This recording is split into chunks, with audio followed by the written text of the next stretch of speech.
They didn't just shove her, they threw her. Regina Lynch was airborne, trash rushing up to meet her, laughter exploding behind her as someone spat. Die, you piece of shit. Asterisk. What they didn't know what made this moment a death sentence was that a man in a black suit had just stopped walking in the shadows, and he never forgets faces. If this story pulled you in, make sure to hit that subscribe button so you never miss what's coming next. I've got another unforgettable story dropping tomorrow, and while you're here, jump into the comments and tell me where you're watching from. I love seeing our community from all around the world. All right, let's get back into it. They lifted her like she weighed nothing. 3 sets of hands, rough and deliberate, fingers digging into her uniform as the alley floodlight buzzed overhead, casting harsh shadows against the brick wall that made the narrow space feel like a cage. The new waitress didn't scream. She didn't plead. Her name tag said Regina Lynch, hired 2 weeks ago. The kind of woman who kept her head down and her shifts covered without complaint. To them, she looked like someone who wouldn't fight back. The one in the gray hoodie jaw clenched. Boots scuffed from years of street corners laughed as he adjusted his grip on her arm. The other 2 circled. One in a black jacket with a smirk that never reached his eyes. The other stockier with work boots that thudded against cracked pavement like a heartbeat. Their voices carried that particular edge of cruelty disguised as justice. "This is what happens," one muttered. "When you play hero." Regina's body tensed, instinctively bracing. Her eyes weren't squeezed shut in terror. They were open, tracking the movement, the distance, the angle. The air carried smells most people would register without understanding. Rotting produce, metal bins, something sharp and chemical from the restaurant dumpsters. She knew exactly where they were taking her. The tallest one, face half-shadowed under his hood, leaned close enough that she could smell cigarettes and cheap cologne. "You think you're brave?" His voice dropped lower. "You think stepping in for some random kid makes you special?" The dumpsters loomed ahead, industrial green metal, lids half open, garbage bags split and leaking, rust streaking down the sides like old blood. Inside that row of bins, the space was tight, sharp edges everywhere, and the fall would hurt in ways that wouldn't show up as criminal assault on a police report. "Should have minded your business," the one in the black jacket said, his grin visible even in the dim light. The stocky one added the words meant to finish her. "Die, you piece of shit." For a split second, gravity released her, hair flying backward, arms outstretched, the world tilting. Then impact garbage bags bursting, metal lids clattering, pain blooming across her shoulders and ribs like fire spreading. The sound echoed off the walls. Laughter erupted, harsh and satisfied. Any normal waitress would have stayed down. Any normal person would have curled up and waited for them to leave. Regina Lynch slowly pushed herself upright, hands braced against a torn trash bag, knees finding purchase on something solid beneath the filth. Her breathing came measured, controlled. She didn't wipe her face, didn't check her injuries. Her eyes lifted to meet theirs and held. The laughter faltered. Something in her refusal to break disrupted the expected outcome. 30 feet away, just beyond the cone of the floodlight, a man in a black suit stopped walking. His hand, which had been reaching for his car keys, went still. Andres Prieto's expression didn't change, sharp features carved from stone, dark eyes that had witnessed worse but never ignored it. He'd been heading to his vehicle after a business meeting, taking the back route he always took, the route most people avoided after dark. He saw the throw. He heard the threat. He registered the woman pulling herself from the trash with a spine that refused to bend.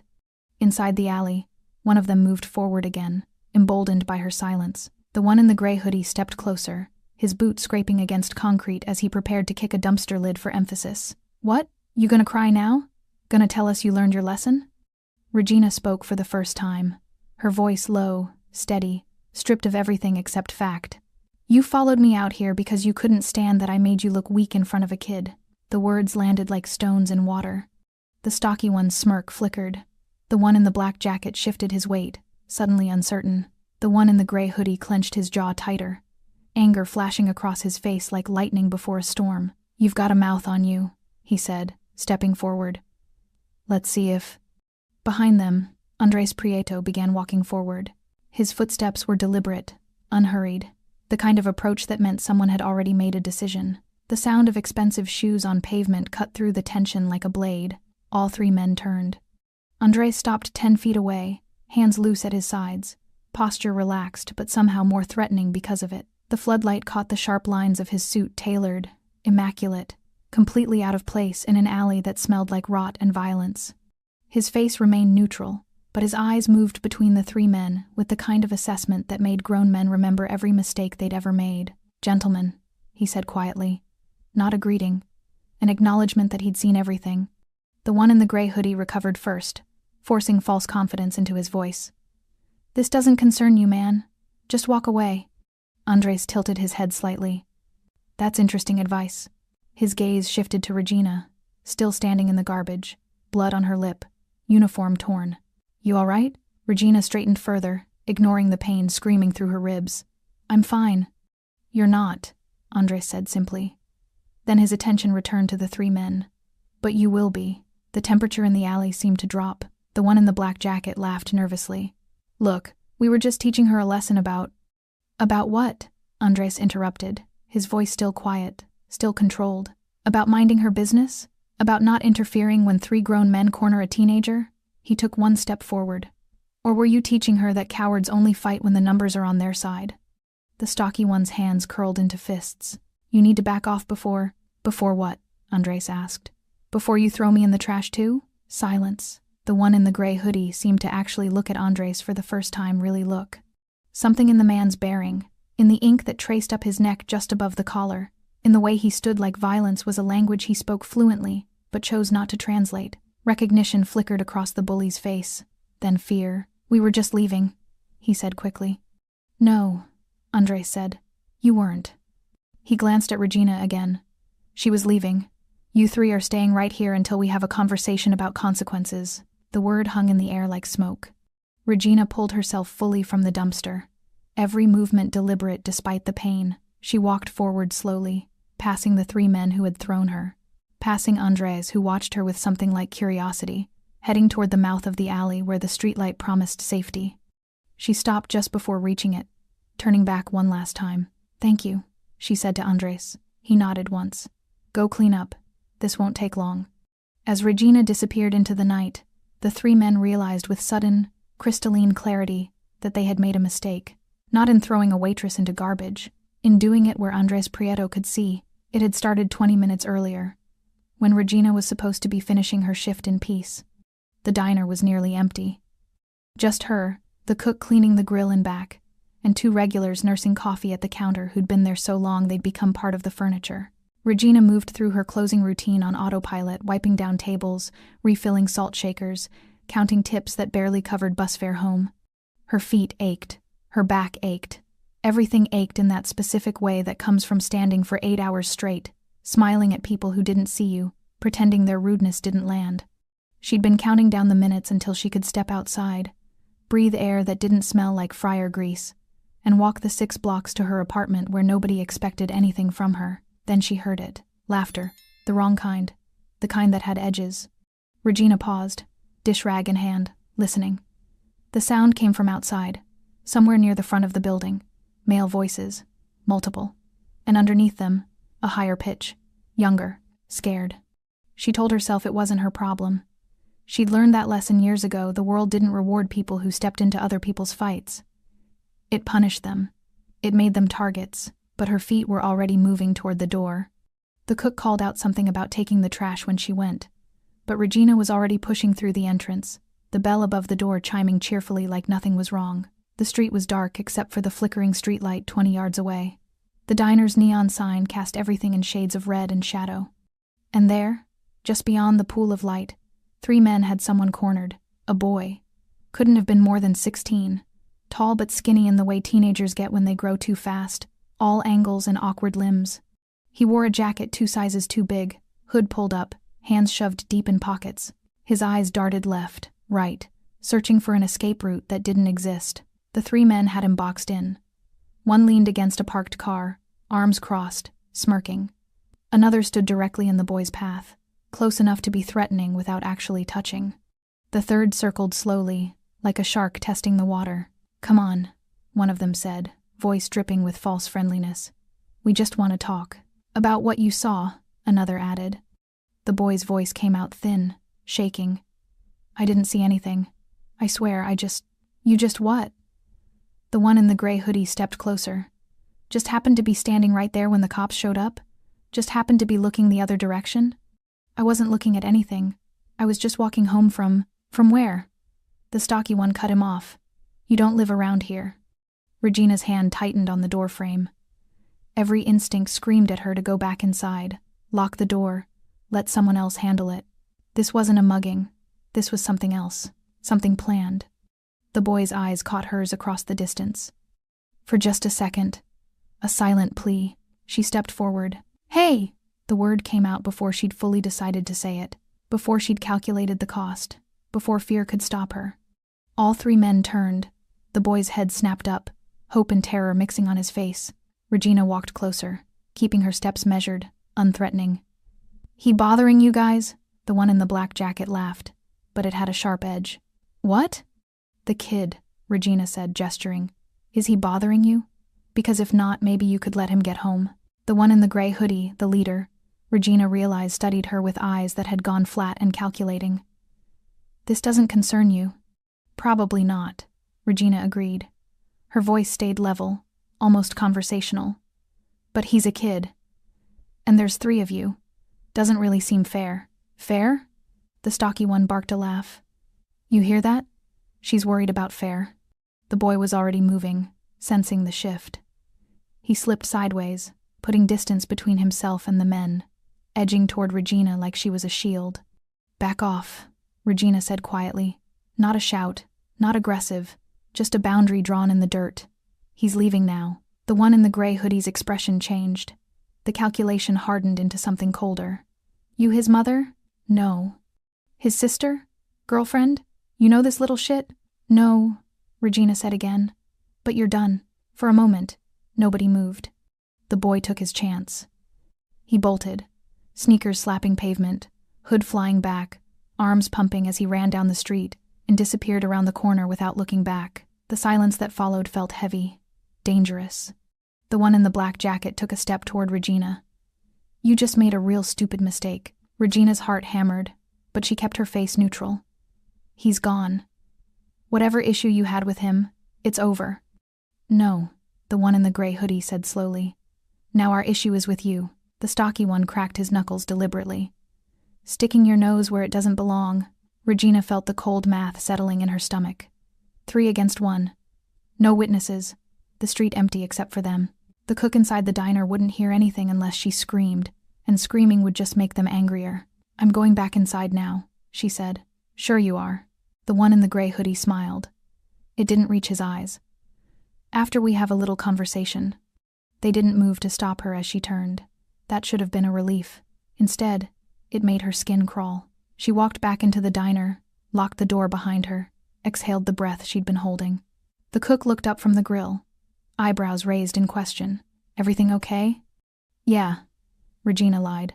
Just some kids being loud. She finished her closing duties mechanically, mind elsewhere, calculating. The 3 men knew where she worked now. They'd seen her face. They weren't the type to let public humiliation slide, especially not from a waitress who made them back down in front of their target. 45 minutes later, she clocked out, grabbed her jacket, said goodnight to the cook, stepped out the back door into the alley because it was closer to the street she needed. The floodlight was already on, buzzing like a warning she didn't hear, and the 3 men were waiting. Andres Prieto had learned long ago that the most important decisions were made in silence. He stood now in that silence, watching 3 men shift their weight like animals, realizing they'd cornered something more dangerous than expected. The alley felt smaller with him in it. The floodlight buzzed overhead, casting his shadow long across the pavement, and somewhere in the distance, a siren wailed too far away to matter, too close to ignore. The woman Regina, her name tag had said, was gone. Smart. She'd understood the unspoken offer. Leave now while you can still walk away clean. Some people didn't recognize mercy when it was offered. She had. Look, man, the one in the gray hoodie started, voice climbing half an octave toward reason. We didn't know she was. We weren't trying to. Stop. Andres' voice cut through the explanation like a blade through silk. Quiet. Absolute.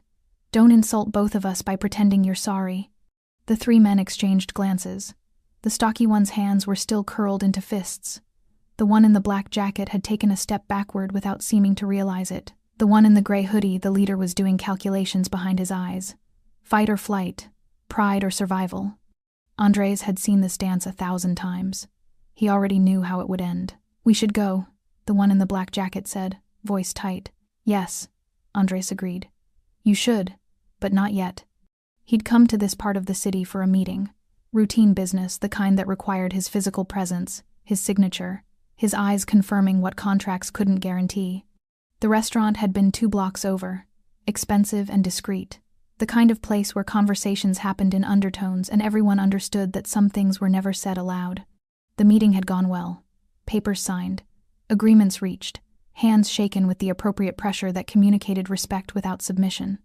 He'd been walking to his car, parked deliberately away from the restaurant's valet service, because Andres preferred to control his own exits, when he'd heard it. Not the shout, not even the impact, the laughter, the specific kind of laughter that came from men who believed they were untouchable, who'd grown comfortable with cruelty, who'd never faced real consequences and didn't expect to start tonight. Andres had almost kept walking, should have kept walking. His evening was finished, his obligations met. Whatever was happening in that alley was technically none of his concern. But then he'd seen her, the waitress, being lifted like garbage toward the dumpsters. Seen her face, not screaming, not begging, just calculating. Seen the way she braced for impact like someone who'd learned to absorb violence and keep moving. And he'd heard the words, "Die, you piece of shit." That's when Andres Prieto stopped walking. Not out of nobility, not out of some misguided sense of heroism, but because he recognized something in that moment that most people missed. The woman had made a choice. She'd stepped between predators and prey, knowing the cost, accepting it anyway. That kind of choice interested him. More than that, it reminded him of something. Someone, a version of himself from years ago, before the weight of power had taught him to measure every action against its consequences. "What's your name?" Andres asked the one in the gray hoodie. The man's jaw clenched. "Why?" "Because I want to know who I'm talking to." Andres's tone didn't change. Still quiet. Still controlled. "I'm going to find out anyway. You can make this easier or harder. Choice is yours." The stocky one spoke up, emboldened by desperation. "We don't have to tell you shit." Andres turned his attention fully to the speaker. Really looked at him. The man was shorter than his friends, built thick through the shoulders and chest, work boots suggesting construction or warehouse labor. Tattoo visible on his neck, amateur work. Prison ink, maybe. Eyes that had seen violence but never learned to recognize when they were outmatched. "You're right," Andres said. "You don't have to tell me anything." He pulled his phone from his jacket pocket with deliberate slowness. "I can make a call instead. Have someone look up 3 men matching your descriptions, caught on the diner's security camera 20 minutes ago harassing a minor. Then I'll have them check for outstanding warrants, unpaid tickets, parole violations." He let the sentence hang. The one in the black jacket's face had gone pale. "We weren't. There's no camera." "There's always a camera," Andres said. It might even be true. Most businesses had them now, cheap security systems recording everything to cloud storage. Whether this particular diner had one or not didn't matter. The threat was enough. The one in the gray hoodie finally spoke, defeat flattening his voice. Travis Morrison. "And them?" "Jeff, Kyle." No last names offered for the others. Andres didn't push. He had what he needed, a name to attach to a face, something to trace back if necessary. "Here's what's going to happen," Andres said, pocketing his phone. "You're going to leave this neighborhood. Tonight. Right now. You're going to forget you ever saw that woman. You're going to forget you ever touched her." Travis Morrison's eyes narrowed. "And if we don't?" Andres smiled. It wasn't a pleasant expression. "Then I'll remember you instead." The words landed with the weight of prophecy. "Jeff," the stocky one broke first. He took 2 steps backward, then 3, then turned and started walking, not running. Walking with forced casualness, like he'd decided to leave on his own terms. Kyle in the black jacket followed seconds later, hands shoved in pockets, shoulders hunched. Travis Morrison stayed.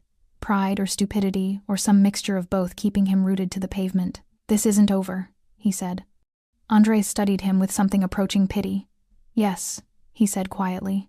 "It is. You just don't know it yet." He turned and walked away, footsteps echoing off brick walls. Behind him, Travis Morrison finally moved, following his friends toward whatever came next.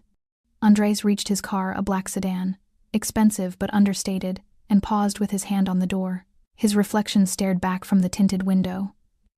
Sharp suit, cold eyes, face that revealed nothing. He'd meant what he said. The encounter was over. But the woman who'd stood in garbage with blood on her lip and steel in her spine, Regina Lynch, she interested him, and Andres Prieto always followed his interests to their conclusion. Regina made it 3 blocks before her legs started shaking. Not from fear, though fear was there, coiling cold in her stomach. Not from pain, though her ribs screamed with every breath and her shoulder throbbed where it had hit metal. The shaking came from adrenaline finally catching up, her body processing what her mind had refused to acknowledge in the moment. She'd almost died tonight. She stopped under a streetlight, leaning against a brick wall, forcing her breathing to steady, in through the nose, out through the mouth, count to 4. The technique came back automatically, muscle memory from a life she'd worked hard to leave behind. Her uniform was ruined, stains she couldn't identify in the dark, a tear across the sleeve, the smell of garbage clinging to every fiber. Her hair had come loose from its ponytail, hanging in tangles around her face. When she touched her lip, her fingers came away sticky with blood. She should go to the hospital, get checked out, file a report. She wouldn't do any of those things. Regina pushed off the wall and kept walking, each step taking her farther from the diner, from the alley, from the man in the expensive suit, who'd appeared like something out of a different world entirely. She didn't know who he was, didn't want to know. Men who moved like that, who spoke with that kind of quiet authority, who made 3 attackers back down with just their presence. Those men came with complications she couldn't afford. Her apartment was dark when she finally climbed the 3 flights of stairs, fumbling with keys that suddenly felt too heavy in her hands. Inside, she didn't turn on the lights, just locked the door, threw the deadbolt, and stood in the darkness listening to her own heartbeat gradually slow. The shower ran hot enough to hurt. Regina stood under the spray until the water turned cold, watching brown water circle the drain, scrubbing at her skin like she could wash away the memory of hands grabbing her, lifting her, throwing her like she was nothing. When she finally emerged, wrapped in a towel that had seen better days, she caught her reflection in the fogged mirror. The woman staring back looked tired, older than 28. There was a bruise blooming across her shoulder, purple-black against pale skin. Her lip was split. A scrape ran along her forearm where something sharp had caught her. But her eyes were steady. That's what mattered. Regina, dressed in clean clothes, moved to the kitchen window and looked down at the street below. Empty. Quiet. No gray hoodies. No watching figures. Just the normal darkness of a city neighborhood after midnight. She should feel safe now. She didn't, because men like Travis Morrison didn't forget humiliation. They nursed it, fed it, let it grow into something uglier. And the man in the suit, Andres, she'd heard one of them say his name, he'd let them walk away, which meant they were still out there, still angry, still dangerous. Regina pulled her phone from her purse, stared at the dark screen. She could call someone, should call someone, but who? She had no family in the city, no close friends, just co-workers who knew her as the quiet new hire who never caused trouble, until tonight. Her thumb hovered over the emergency call button, then dropped. What would she even say? 3 men threw me in the trash, but another man scared them away, and now I'm home and nothing actually happened except I can't stop shaking? The police would take a report. Maybe. Probably tell her there was nothing they could do without evidence, without witnesses, without proof that the men intended serious harm. They'd ask why she'd intervened in the first place, suggest she'd escalated the situation, imply that somehow this was her fault for not minding her business. Regina had heard those questions before, in a different city, a different life. She'd learned then that the system protected itself, not the people who needed protection. She set the phone down. Sleep wouldn't come. Every time she closed her eyes, she felt herself falling again, felt gravity release her, felt the impact that rattled through her bones. So she sat in the darkness, knees pulled to her chest, watching the window like something might crawl through it. At some point, exhaustion won. She dozed fitfully, waking at every sound, pipe settling, neighbors moving, the building breathing around her like a living thing. When dawn finally broke, pale and gray through the curtains, Regina felt like she'd been awake for days. Her phone buzzed. A text from the diner manager. "You okay? Cook said you left looking rough last night." Regina typed back. "Fine. Just tired. See you tomorrow." Another buzz. "Take today off if you need." She stared at the message. Taking a day off meant losing money she couldn't afford to lose, meant sitting alone in this apartment with nothing but her thoughts and the memory of laughter echoing in an alley. "I'll be there," she typed, then deleted it, then typed it again and hit send before she could change her mind. Work meant routine. Routine meant normal. Normal meant survival. The day passed in a blur of mundane tasks that felt surreal after the violence of the previous night. Regina moved through her shift mechanically, taking orders, delivering food, smiling at customers who didn't notice the bruise she'd covered with makeup or the way she flinched every time someone moved too quickly in her peripheral vision. The cook asked once if she was all right. She said yes. He didn't push. By evening, when the dinner rush finally slowed, Regina found herself standing at the front window, looking out at the street where she'd first seen the boy. The streetlight flickered. The same neon sign cast the same red glow, like nothing had changed, but everything had changed. She'd crossed a line last night, stepped between cruelty and fear, made herself visible, made herself a target, and now she had to live with the consequences of that choice, whatever they turned out to be. The door chimed. Regina turned automatically, server's smile already forming. A man in a black suit stood in the entrance. Not Andres Prieto, someone else, younger, neat haircut, expensive watch. He looked around the diner with the kind of assessment that said he didn't belong here, knew it, and didn't care. His eyes found Regina. Regina Lynch? Her blood went cold. Who's asking? The man reached into his jacket slowly, deliberately, and pulled out a business card. Plain white, just a phone number embossed in black. Mr. Prieto would like to speak with you, he said. When you're ready. He set the card on the nearest table and walked out without waiting for a response. Regina stared at the card like it might explode. The conversation, apparently, wasn't over. Regina stared at the business card for 3 days before she called the number. 3 days of looking over her shoulder every time she left her apartment. 3 days of jumping at shadows, checking locks twice, sleeping with a kitchen knife under her pillow. 3 days of telling herself she was fine, while her hands shook every time someone walked too close behind her on the street. On the 4th morning, she picked up the card from where it sat on her kitchen counter, moved a dozen times but never thrown away, and dialed. 1 ring. 2. Miss Lynch. The voice was smooth, professional. Not Andres Prieto. Someone else. Mr. Prieto will meet you at Rossi's. Tonight. 8 o'clock. A table is already reserved. I didn't say I would. He'll be waiting. The line went dead. Regina stood in her kitchen, phone still pressed to her ear, anger and fear warring in her chest. She should throw the card away, block the number, pretend none of this ever happened. Instead, at 7:45 that evening, she found herself standing outside Rossi's, an Italian restaurant in a part of town where the buildings were renovated instead of crumbling, where streetlights actually worked, where people paid for valet parking.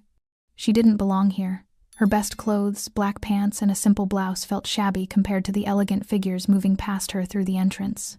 But she pushed the door open anyway, propelled by something she couldn't quite name. Curiosity, defiance. The need to understand what kind of man could make 3 attackers disappear with just his presence. The hostess looked up with a practiced smile that faltered slightly when she saw Regina. Do you have a reservation? I'm meeting someone. Prieto. The smile transformed into something genuine. Respectful. Of course. Right this way. The restaurant was dimly lit, intimate, the kind of place where conversations happened in low tones over wine that cost more than Regina made in a week. The hostess led her through the main dining room to a private section in back, separated by frosted glass panels that turned the other diners into shadows and suggestion. Andres Prieto sat at a table in the corner, positioned so his back was to the wall and he could see both entrances. He wore another expensive suit, charcoal this time, and he was alone. No bodyguards, no associates, just him and a glass of red wine he hadn't touched. He stood when he saw her. Old-fashioned courtesy that felt both genuine and calculated. Miss Lynch, thank you for coming. I didn't have much choice, did I? Regina remained standing, keeping the table between them. Your guy didn't exactly make it sound optional. Everything is optional. Andres gestured to the chair across from him, including staying. But I hoped you'd at least hear me out. Regina didn't sit. What do you want? To talk. To make sure you're all right. His eyes traveled over her face, noting the fading bruise she'd tried to cover, the way she held herself slightly stiff on her left side where her ribs were still tender, and to apologize. That caught her off guard. For what? For letting them walk away that night. Silence settled between them, heavy with implication. Regina finally sat, not because she'd been invited, but because her legs were suddenly tired of holding her upright. What happened to them? Does it matter? Yes. Andres studied her for a long moment, then nodded slowly, like she'd passed some kind of test. Travis Morrison was arrested 2 days ago. Outstanding warrant. He'll be in county lockup for at least 6 months, possibly longer if certain other charges come to light. And the other two? Jeff Harmon left the city. Decided he preferred opportunities elsewhere. Kyle Beck. Andres paused, choosing his words carefully. Kyle Beck is reconsidering his life choices. Somewhere quiet where he has time to think. Regina's hands clenched in her lap. You did that. I made phone calls, asked questions, reminded people of facts they'd conveniently forgotten. He finally picked up his wine glass, took a small sip. I didn't manufacture crimes, Miss Lynch. I just ensured existing consequences finally caught up. Why? The question came out harder than she intended. You don't know me. You don't owe me anything. No, Andres agreed. But you stepped between 3 men and a frightened boy. You didn't have to. You gained nothing from it. And when they threw you in the garbage for it, you stood back up. He set down his glass. That interested me. I'm not interesting. I'm a waitress who made a stupid decision. It wasn't stupid. His voice carried absolute certainty. It was brave. There's a difference. Regina felt something crack inside her chest. She'd spent 3 days telling herself she'd been reckless, foolish, that she'd invited violence through her own actions. Hearing someone, especially someone like him, call it brave, felt like permission to stop punishing herself. The boy, she said quietly. Is he okay? Yes. Safe. He won't be bothered again. How do you know? Andres's expression didn't change. Because I told the people who sent those men that the boy is under protection now. Mine. The weight of that statement settled over the table like fog. Regina should have been frightened, should have recognized the implicit admission that Andres Prieto was exactly the kind of man she'd suspected, someone with power, connections, the ability to make people disappear. But instead, she felt something else. Relief. The boy was safe. The men who'd hurt her were facing consequences. Justice had been served, even if it came from outside the system. I don't understand what you want from me, she said finally. Nothing. Andres leaned back in his chair. I wanted to make sure you were safe, to offer you this. He slid something across the table. An envelope. The diner's owner is a friend. You've been given 2 weeks paid leave to recover. Use it however you need. Regina stared at the envelope without touching it. I don't need charity. It's not charity. It's respect. He stood, buttoning his suit jacket. You made a choice that night, Miss Lynch. A choice most people wouldn't make. That deserves recognition. He started to walk away, then paused, turned back. If you ever need anything, if those men come back, if you're in trouble, call that number. Day or night. Someone will answer. Why would you do that? Andres Prieto smiled. It was slight, genuine, touched with something that might have been admiration. Because courage is rare, he said, and worth protecting. Then he was gone, disappearing through the frosted glass like a shadow, leaving Regina alone with an envelope she hadn't asked for and questions she couldn't answer. Regina didn't open the envelope until she got home. 2 weeks paid leave. The note was handwritten on expensive stationery, signed by the diner's owner with an apology for the incident and assurance that her position would be waiting when she returned. No questions asked, no explanations required. She set it on the counter next to the business card she still hadn't thrown away. The apartment felt different now. Not safer exactly, but less suffocating. Like someone had opened a window she didn't know was closed. She made tea she didn't drink, sat on her secondhand couch, and tried to understand what had just happened. Andres Prieto hadn't asked for anything, hadn't made threats disguised as favors, hadn't implied she owed him. He'd simply ensured consequences real, tangible consequences fell on the men who'd hurt her, then walked away like it was the most natural thing in the world. Regina didn't trust it, couldn't afford to. Men with that kind of power always wanted something eventually. The bill always came due. But for now, tonight, she let herself feel something she hadn't felt in years. Protected. Travis Morrison learned about consequences in a holding cell that smelled like industrial cleaner in desperation. The arrest had been clean, efficient. 2 officers showing up at his apartment at 6 a.m. with a warrant for unpaid child support dating back 3 years. Turned out his ex-wife had finally filed the paperwork he'd assumed she'd never actually submit. $12,000, the booking officer said, not unkindly. You can make bail if someone posts it. Travis had called everyone he knew. His brother, his drinking buddies, even Kyle, though that call went straight to voicemail. Nobody answered, nobody came. By day 3, sitting on a concrete bench with his back against cold cinder blocks, Travis started to understand. This wasn't coincidence. This wasn't bad luck. Someone had pulled strings, made calls, ensured that every person who might have helped him suddenly had reasons not to. He remembered the man in the alley, the suit, the quiet voice, the way he'd said, "I'll remember you instead," like it was a promise carved in stone. Travis Morrison had never believed in karma. Now he was living in it. The public defender assigned to his case was overworked and underpaid, carrying a briefcase stuffed with files for 30 other clients she'd never have time to properly represent. "Best I can do is plead it down," she said during their 5-minute consultation. "Maybe get you released in 4 months instead of 6 if you behave." "What about the other charges?" Travis asked. Because there were other charges now. Assault allegations from 2 years ago that had mysteriously resurfaced. Witness statements that hadn't existed before suddenly appearing in official reports. The defender looked at him with something like pity. "Were you a good person back then, Mr. Morrison?" Travis didn't answer. "Then maybe this is just everything catching up at once." Jeff Harmon made it as far as Nevada before his truck broke down outside a town whose name he'd already forgotten. He'd left the city with $300 and a duffel bag stuffed with clothes, not bothering to tell his landlord or his employer or the woman he'd been seeing casually for 2 months. Just gone. Disappeared in the night like smoke. The truck, 15 years old, held together with duct tape and optimism, had given up outside a gas station where the heat shimmered off the asphalt in waves and everything smelled like diesel and sage. The mechanic quoted him $800. Jeff had $200 left. "I can give you $250, the mechanic said, eyeing the truck. "For parts. But that's it." Jeff stood in the parking lot, sweat soaking through his shirt, watching vultures circle something dead in the distance. He'd run because running seemed smarter than staying. Because the man in the alley, Prieto, he'd learned from some careful asking around before he left, wasn't someone you crossed and lived comfortably, but running had its own cost. No job, no home, no plan beyond anywhere but there. He bought a bus ticket with the money from selling the truck, headed east. Didn't matter where, just away. On the bus, wedged between a sleeping college student and a woman with a crying baby, Jeff closed his eyes and saw the waitress, Regina, standing in the garbage, looking at them like they were less than nothing. He'd laughed when Travis threw her. Thought it was funny. Thought she deserved it for interfering.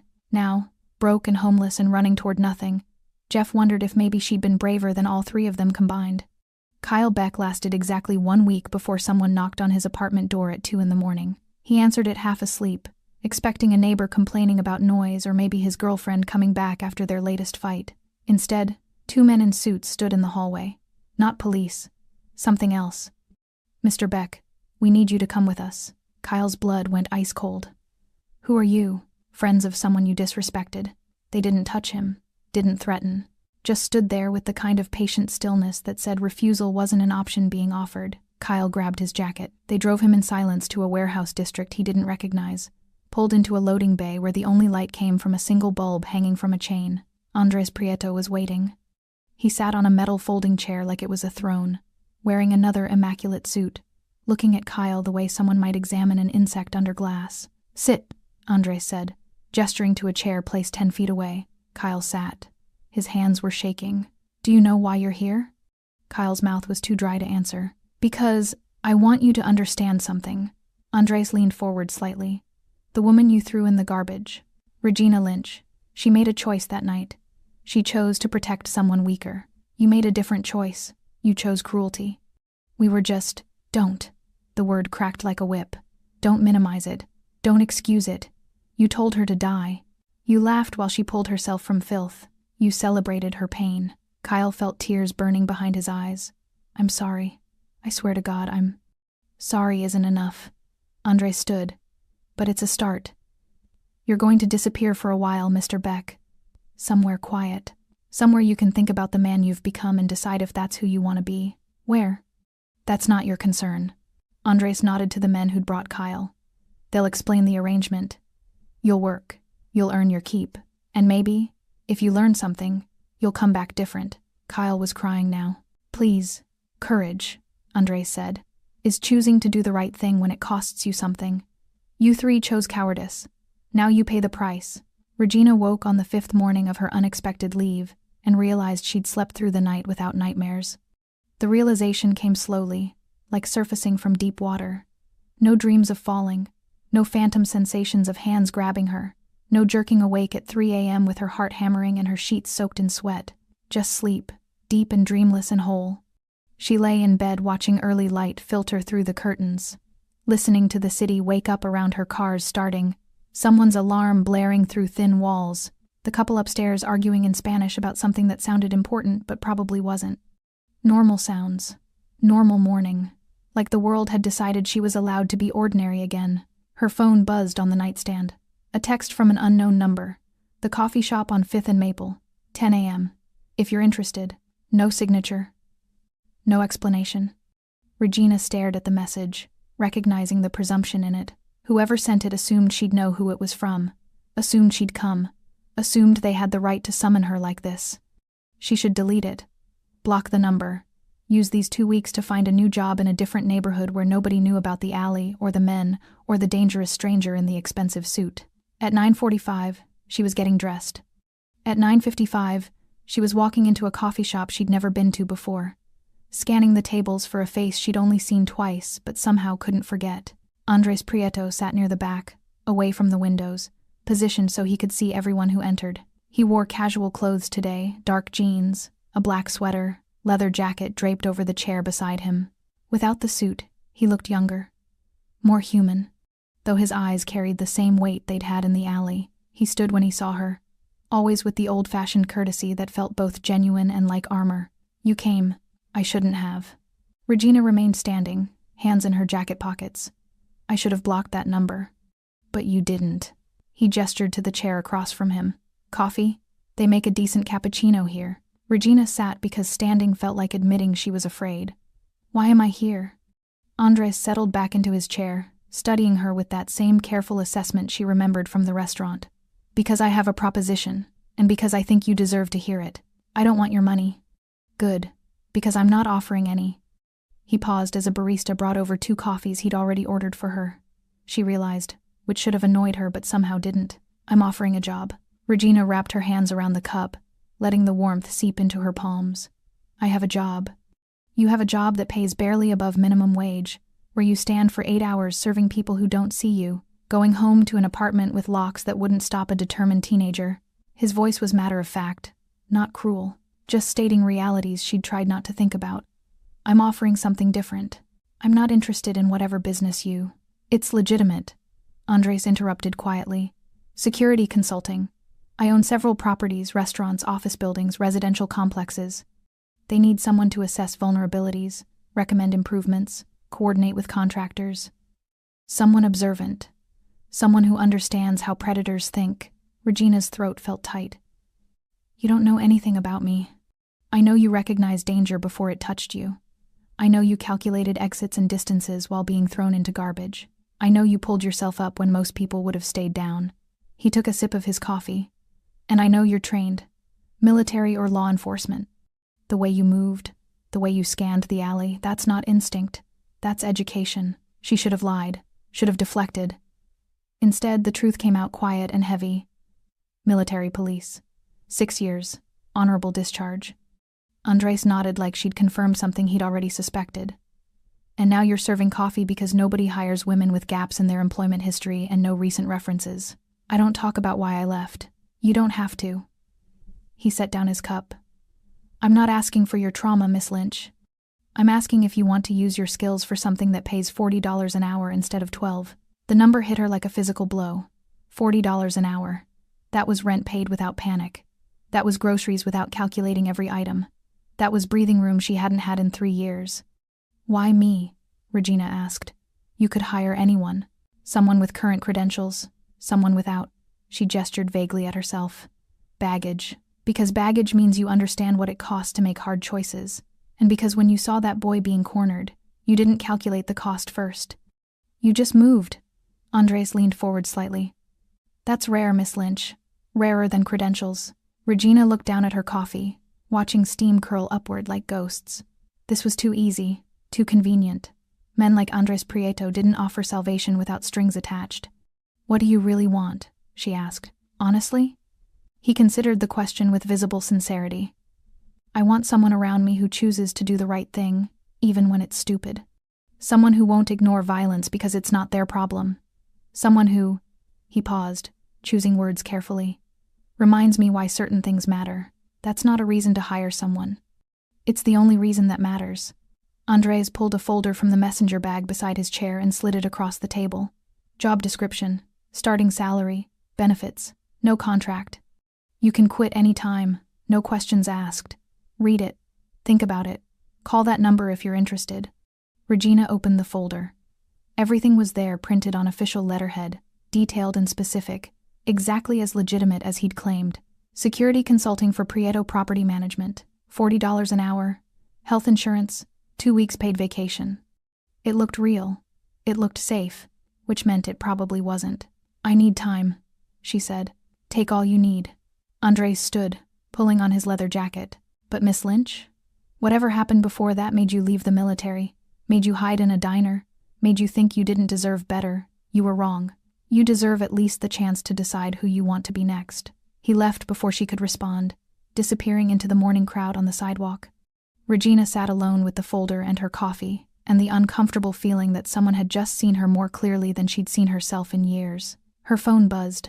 Another text from the same unknown number. The offer stands regardless. You're not obligated, but you're also not forgotten. Regina looked at the folder again, at the number printed on the business card clipped to the first page, at the possibility of a life that wasn't just survival. She finished her coffee slowly, thinking. Regina took the job. Not immediately.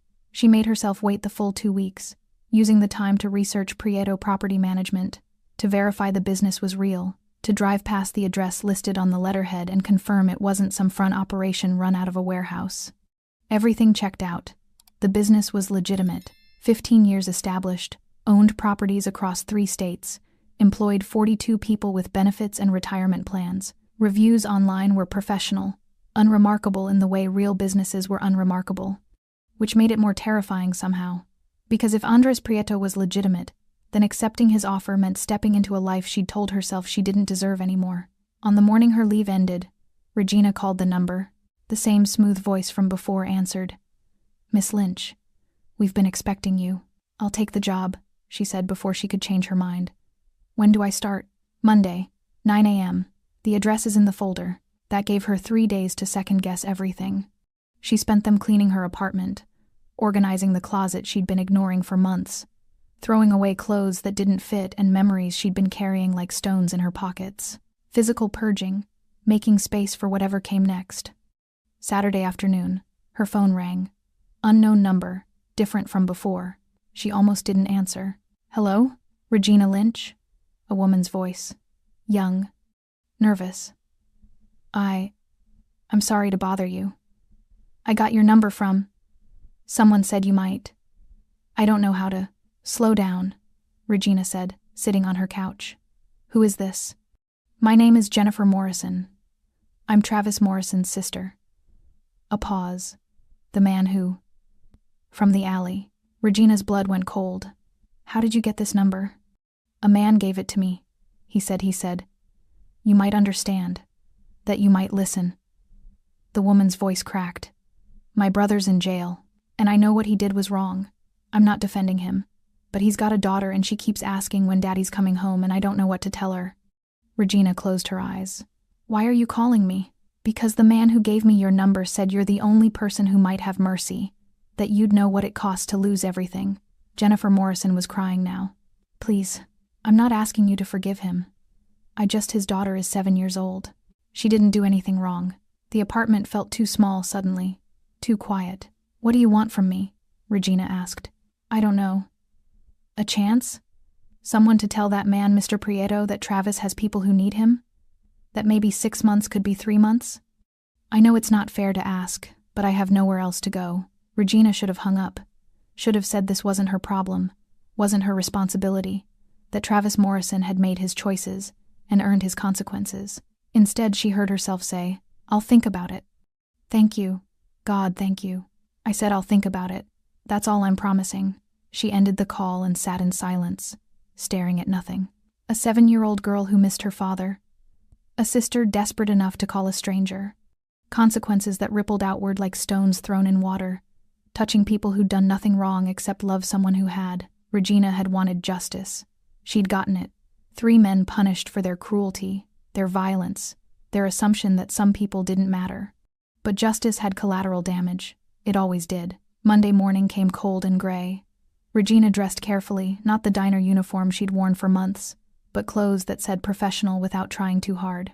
Pressed pants, clean shirt, the leather jacket she'd bought years ago and rarely wore because it reminded her of who she used to be. The address led her to a building downtown, 10 stories of glass and steel with Prieto Property Management etched discreetly beside the entrance. The lobby was modern, efficient, smelling faintly of expensive cleaning products and fresh coffee. The receptionist expected her. "Miss Lynch, 9th floor. Mr. Prieto is waiting." The elevator was smooth, silent. Regina watched the numbers climb and tried to steady her breathing. This was legitimate, professional, just a job. The 9th floor opened into offices that looked like any corporate space: cubicles, conference rooms, people moving with purposeful efficiency. Nothing sinister, nothing dark. Andres Prieto's office was in the corner, windows overlooking the city. He stood when she entered, that same careful courtesy. "Miss Lynch, welcome. Thank you for the opportunity," Regina said, the words formal and strange in her mouth. "Come, let me show you your workspace."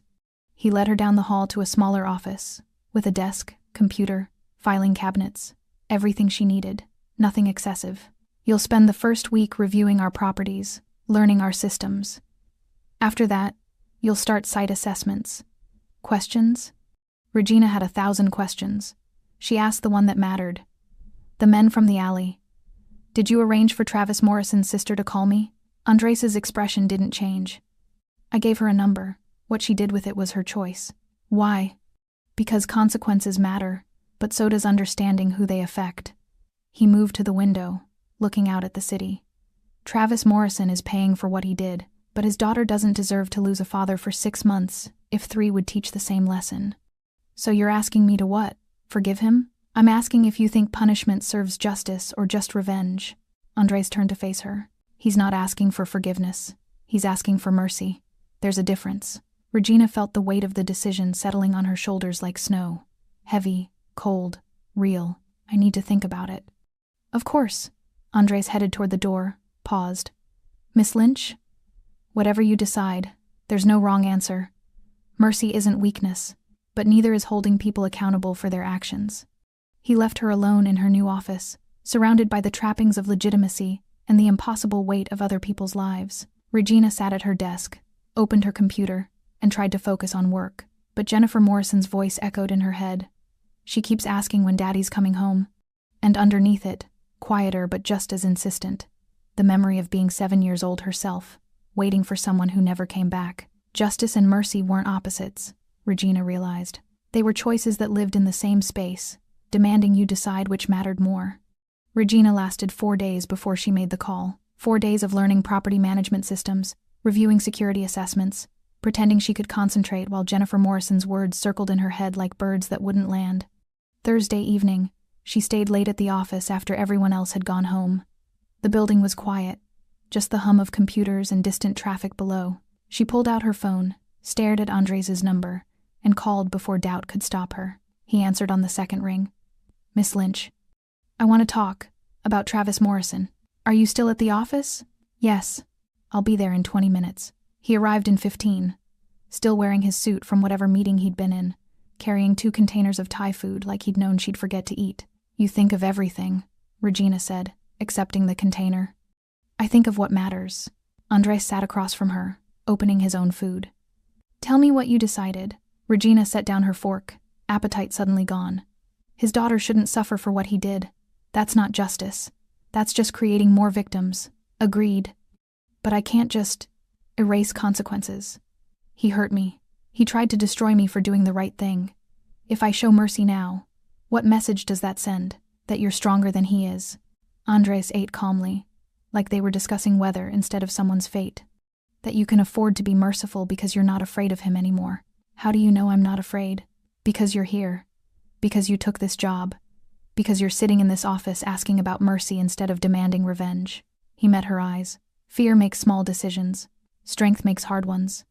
Regina felt something loosen in her chest. 3 months instead of 6. But he has to complete anger management. Has to stay employed. Has to actually show up for his daughter. Done. Just like that? Just like that. Andres pulled out his phone, typed something quickly. I'll have it arranged by tomorrow. The sentence modification will cite good behavior and family circumstances. He'll never know you were involved unless you want him to. I don't. Regina picked up her fork again, surprised to find she was hungry after all. I don't need his gratitude. I just need to know I didn't become like him. They ate in comfortable silence for a while, the city lights spreading below them like fallen stars. Can I ask you something? Regina said finally. Always. Why do you care? About any of this? You could have walked past that alley. Could have ignored what happened. You had no reason to get involved. Andres set down his food, considering the question with visible seriousness. When I was 16, I watched 3 men beat my father in an alley behind his restaurant. He'd refused to pay protection money. They wanted to make an example. Regina went still. No one helped. 20 people walked past. Some watched. Most looked away. All of them decided it wasn't their problem. His voice remained steady, but something haunted moved behind his eyes. My father survived, but I learned something that night about what it costs to look away. About how evil doesn't need grand plans, it just needs good people to decide someone else's pain isn't worth the inconvenience. I'm sorry. Don't be. It taught me who I wanted to be. Andres looked at her directly. When I saw you in that alley standing up even after they'd thrown you down, I saw someone making the choice everyone else refused to make, and I decided that person was worth protecting. Regina felt tears burning behind her eyes. She blinked them back. I wasn't brave. I was scared the whole time. Courage isn't the absence of fear. It's acting despite it. He stood, gathering the empty containers. You did something hard tonight, Miss Lynch. You chose mercy when you had every right to choose otherwise. That's not weakness. That's evolution. After he left, Regina sat alone in her office, watching the city breathe below her. Somewhere out there, a 7-year-old girl would get her father back sooner than expected. Somewhere, Travis Morrison would get a second chance he didn't deserve but might learn from. And here, in this office, Regina Lynch was learning that strength wasn't about how hard you could hit back, it was about choosing when not to. Her phone buzzed. A text from Jennifer Morrison. I don't know what you did, but they're saying he might be home by spring. Thank you. Thank you. Thank you. Regina didn't respond. She didn't need to. She powered down her computer, locked the office, and walked out into the night, feeling lighter than she had in years. The boy from the street was safe. The men who'd hurt her were learning consequences. And she, Regina Lynch, former military police, current waitress, future security consultant, had discovered something she'd thought she'd lost forever. The belief that her choices mattered. That one person standing up could change the trajectory of someone else's life. That sometimes the bravest thing wasn't throwing the punch. It was choosing mercy instead. Regina's first official site assessment was a restaurant in the South District. Family-owned, struggling, the kind of place where the owner worked the register while his wife cooked in back and their teenage son bussed tables after school. The owner, Mr. Smith, showed her around nervously. Mr. Prieto said you'd help us with security. We had a break-in last month. They took the register, smashed the window. My wife doesn't feel safe anymore. Regina walked the perimeter, noting the broken lock on the back door, the lack of lighting in the alley, the camera system that was 10 years old and mostly decorative. All fixable, all preventable. You need better locks, she said, making notes. Motion sensor lights in the alley, new cameras with cloud backup. And this window, she tapped the glass by the register, needs security film. Won't stop someone determined, but it'll slow them down enough that they'll choose an easier target. Mr. Smith nodded rapidly, writing everything down. How much will this cost? Regina consulted her tablet, running numbers. About $3,000 for everything. But Mr. Prieto has a fund for small business security upgrades. I can have it approved by tomorrow. Why would he do that? Because he remembers what it's like to watch your family's business get hurt and feel powerless to stop it. Mr. Smith's eyes went damp. Thank you. Tell him thank you. Tell him yourself when you see him. Regina handed him her card. Call me if anything else happens. Day or night. That's my direct number. She visited 4 more properties that day. An office building, an apartment complex, a warehouse, a coffee shop. Each one needed something different. Each one she could actually help. By the time she returned to the office, Regina realized she hadn't thought about the alley once, hadn't felt the phantom sensation of falling, hadn't checked over her shoulder for gray hoodies. She was healing, not by forgetting, but by building something new on top of the old foundation. Andres was waiting in her office when she arrived, sitting in the chair across from her desk like he had every right to be there. "How was your first day in the field?" he asked. "Good. Productive." Regina set down her bag, feeling the pleasant exhaustion of work that mattered. "Mr. Smith sends his thanks. He's a good man, deserves better than he's gotten." "Most people do." Regina sat, studying Andres with new understanding. "This job, it's not really about security, is it? It's about exactly what I told you. Assessing vulnerabilities, preventing problems, but also about giving people like Mr. Smith a chance, about putting someone with military training and a protective instinct in a position to actually help people, instead of just serving them coffee." Andres smiled. "Maybe it's about both. You could have hired anyone. But I hired you." He stood, moved toward the door. "Same reason you helped that boy. Same reason you chose mercy for Travis Morrison. Because some people are wired to stand between the strong and the weak, and the world needs more of those people in positions where they can actually make a difference." "Is that what you do?" Regina asked. "Stand between people?" "In my own way, yes. Even when it costs you? Especially then." Andres paused in the doorway. "Miss Lynch, I'm proud of the work you did today, and prouder of the choice you made last night. Keep being that person." After he left, Regina opened her laptop to write up her assessments. But first, she pulled up a search engine and typed Andres Prieto background. The results were exactly what she expected: business owner, philanthropist, property management mogul. Nothing criminal, nothing dark. But underneath the legitimate businesses and charitable donations, Regina saw the pattern: youth programs in dangerous neighborhoods, security upgrades for struggling businesses, legal defense funds for people who couldn't afford lawyers. Andres Prieto had built an empire, but he'd built it protecting people, just like he'd protected her. Regina closed the laptop and looked out at the city again. The same city where a teenage boy was safe now, where a 7-year-old girl would see her father again, where a waitress who'd thought her best days were behind her had found purpose again. She thought about the men who'd thrown her in the garbage, about how they'd expected her to break, expected her to disappear into silence and shame like so many others had before her. They'd been wrong. Not because she was special, but because she'd made a choice, the same choice countless people made every day when they decided someone else's fear mattered more than their own safety. Andres had called it courage. Regina wasn't sure. She just knew that when she'd seen that boy cornered, she'd moved without thinking. And everything that followed, the violence, the consequences, the mercy, the job had grown from that single moment of deciding to care. Her phone buzzed. Another text from the unknown number that was no longer unknown. "Dinner Friday?" Not business. Just two people who've learned that standing up costs something, but staying silent costs more. Regina smiled, typing back, "Where?" "Surprise. I'll pick you up at 7. She set down her phone, gathered her things, and headed home. The same 6 blocks she'd walked for months, but different now. Not a trudge toward oblivion, but a path forward. As she walked, Regina passed an alley. Not the same one, but similar. Dark, narrow, smelling of garbage and shadows.